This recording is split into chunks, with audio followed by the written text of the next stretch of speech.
नमस्कार दोस्तों। आज हम बात करेंगे कबीर दास का एक संक्षिप्त परिचय लेकर आई हूँ मैं आप लोगों के सामने, जिसमें मैंने कबीर दास की संपूर्ण जानकारी आपको बताने का प्रयास करूँगी मैं। और आपको अगर ये वीडियो थोड़ी सी भी अच्छी लगे तो कृपया एक लाइक कर दें और चैनल को सब्सक्राइब कर दें और अपने दोस्तों के साथ शेयर भी कर दें। आशा करती हूँ आपको मेरी ये लाई हुई वीडियो काम में आएगी। सर्वप्रथम हम देखते हैं कबीर दास का नाम कबीर दास था।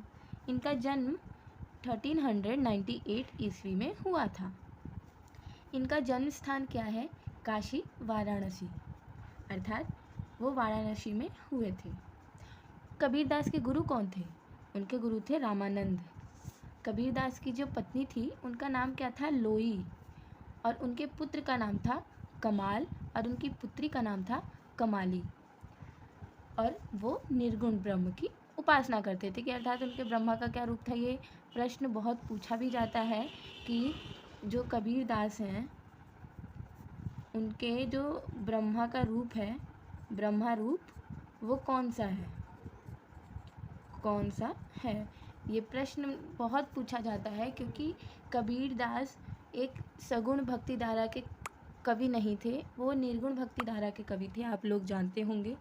और वो असली के भगवान जो राम जी होते हैं, जो कृष्ण जी होते हैं, जो शिव जी होते हैं, कबीर दास उनकी उपासना नहीं करते थे। कबीर के जो ब्रह्मा थे, कबीर के जो भगवान थे, वो निर्गुण थे। निर्गुण अर्थात जिनका भी कोई स्वरूप नहीं था, जिनका कोई मूर्ति में आकार नहीं बना हुआ था। कबीर दास ऐसे ब्रह्मा की उपासना करते थे, तो उनके ब्रह्मा का रूप क्या है? निर्गुण ब्रह्मा। आगे देखते हैं। आगे हम उनकी भाषा देखते हैं। उनकी भाषा कैसी थी? सरुक्कड़ी भाषा थी और पंचमेली खिचड़ी थी।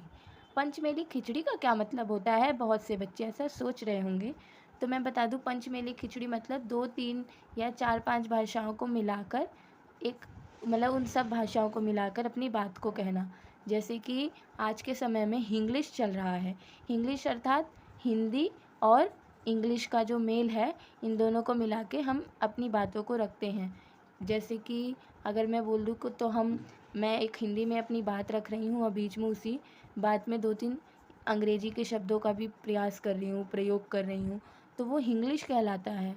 ऐसे ही 5-6 भाषाओं को मिला के बात करनी थी, तो इसको पंचमेली खिचड़ी कहा गया है। उनकी शैली कैसी थी? खंडात्मक शैली थी, उपदेशनात्मक शैली थी, अनुभूति और व्यंजक। उनकी लेखन विधा क्या था? काव्य था।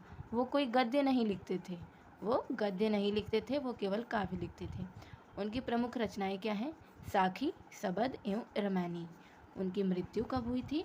उनकी मृत्यु हुई थी 1518 ईस्वी में, अर्थात वो 120 साल जिए थे।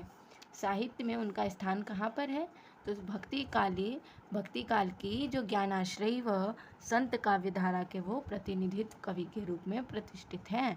अर्थात हम जानते हैं जो हमारा भक्ति काल था वो 2 भागों में विभाजित है, एक तो सगुण भक्ति धारा और एक निर्गुण भक्ति धारा। तो कबीर जी निर्गुण भक्ति धारा में ज्ञानाश्रयी शाखा के, क्योंकि निर्गुण में भी एक प्रेमाश्रयी थे, एक ज्ञानाश्रयी थी, तो उसमें से जो ज्ञानाश्रयी शाखा है उस काव्य धारा के कबीर जी एक बहुत ही प्रतिष्ठित और प्रसिद्ध कवि हैं। आप लोगों को आशा करती हूँ ये आज की छोटी सी वीडियो जिसमें हमने कबीर दास का एक संक्षिप्त परिचय रखा है वो समझ आया होगा और पसंद आया होगा। तो कृपया वीडियो को एक लाइक दें, चैनल को सब्सक्राइब करें और अपने दोस्तों के साथ शेयर भी करें। धन्यवाद।